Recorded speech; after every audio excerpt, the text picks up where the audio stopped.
પ્રશ્ન છે કે એ અને બી અનુક્રમે -2 અને 2 -4 હોય અને એપી એ 3/7 હોય અને બિંદુ પી રેખાખંડ AB પર આવેલ હોય તો બિંદુ પીના યામ શોધો।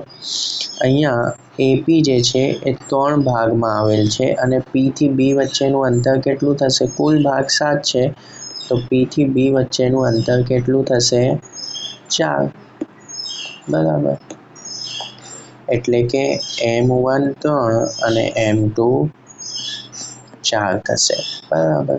તો બિંદુ પી ના યામ શોધો। તો કઈ રીતે શોધીશું આપણે? યસ, વિભાજન સૂત્રનો ઉપયોગ કરીએ।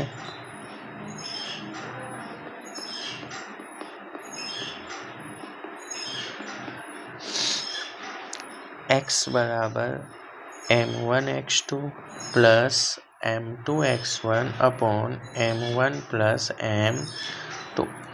અહીંયા x1 y1 x2 y2 તો m1 જે છે એ 3 છે, x2 2 plus m2 4 x1 -2 upon 7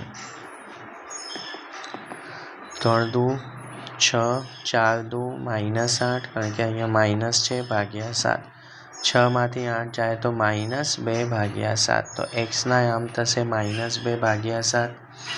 તેવી જ રીતે હવે y ના યામ શોધીએ તો y = m1 y2 plus m2 y1 upon m1 plus m2।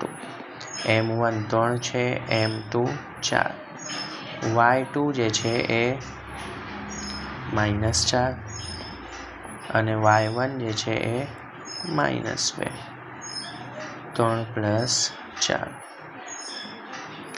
4 તરી -12 4 ગુણ્યા -2 -8/7 -+ 12 ને 8 20/7।